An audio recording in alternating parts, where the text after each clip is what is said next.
Jadi kali ini saya akan menjelaskan tentang sistem pengendalian manajemen. Jadi karena saya mempunyai bukunya e-book, jadi saya mempunyai alat bantu laptop dan HP. Jadi yang pertama itu saya akan membahas tentang manajemen kontrol.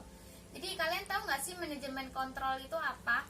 Manajemen kontrol itu kontrol di mana manajemen meyakinkan perusahaan untuk hendak sesuai tujuan dan strategi organisasi.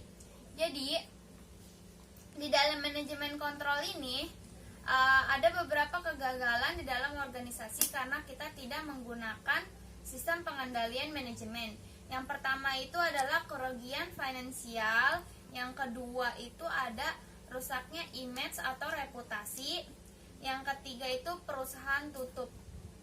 Jadi maksudnya itu perusahaan tutup itu adalah ketika terjadinya kegagalan atau secara finansial maka perusahaan itu bisa tutup.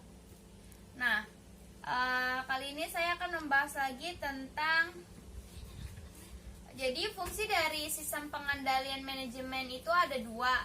Yang pertama itu purpose atau function, mempengaruhi perilaku dengan cara yang sesuai. Yang kedua itu ada benefit. Benefit itu apa sih? Memungkinkan bahwa tujuan organisasi itu akan tercapai. Nah, di situ saya akan menjelaskan tentang isu penting dalam kontrol manajemen. Yang pertama itu lack of direction atau kurangnya arahan. Yang kedua itu lack of motivation, kurangnya motivasi, dan yang ketiga itu personal limitation. Kurangnya arahan itu apa sih? Kurangnya arahan itu kenapa bisa kurangnya arahan? Karena mereka kurang adanya komunikasi dan reinforcement. Jadi dengan kurangnya arahan kita harus memerlukan komunikasi dan reinforcement. Yang kedua itu tadi adalah kurangnya motivasi atau lack of motivation.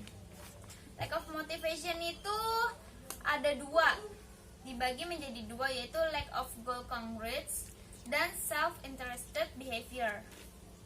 Jadi, saya di sini akan menjelaskan tentang lack of goal conclusion. Lack of goal conclusion itu tidak adanya keseragaman dan tujuan antara perusahaan dengan karyawan. Jadi, yang kedua saya akan menjelaskan tentang self-interested behavior. Perilaku kepentingan diri sendiri, individu lebih cenderung malas. Contohnya itu kayak misalnya kita menghabiskan waktu istirahat lebih lama di kantor. Jadi itu kayak kita cenderung lebih malas. Di dalam manajemen kontrol ini ada 3 isu penting. Yang pertama itu lack of direction, yaitu kurangnya arahan. Yang kedua lack of motivation, kurangnya motivasi. Dan yang ketiga itu personal limitation atau limitasi personal. Jadi kurangnya arahan itu maka mereka perlu adanya komunikasi dan reinforcement. Yang lack of motivasi itu ada 2 masalah, yaitu lack of goal conclusions dan yang kedua self-interested behavior. Lack of goal conclusion itu apa sih? Lack of goal conclusion itu tidak adanya keseragaman dan tujuan antara perusahaan dan karyawan. Yang kedua self-interested behavior, perilaku kepentingan diri sendiri, individu cenderung lebih malas. Contohnya itu kayak jam istirahat, kita lebih menghabiskan waktu istirahat lebih lama. Jadi kayak menghabiskan jam waktu makan siang dengan bermalas-malasan, contohnya dengan bermain HP. Nah, habis itu yang ketiga itu personal limitation. Personal limitation itu contohnya itu kurangnya pengetahuan yang diperlukan. Itu di dalam sistem pengendalian manajemen ada 3 unsur. Yang pertama itu detektor atau mengukur kinerja, asesor, membandingkan dengan standar sebelum ditetapkan. Yang ketiga adalah efektor.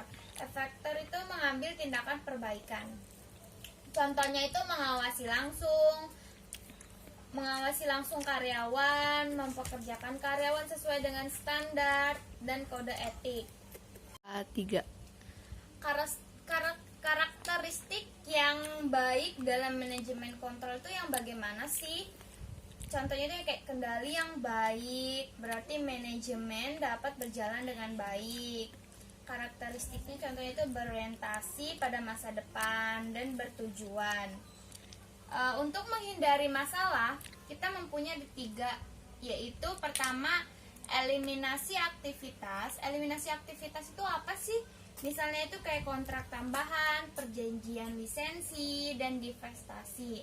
Yang kedua, otomatisasi.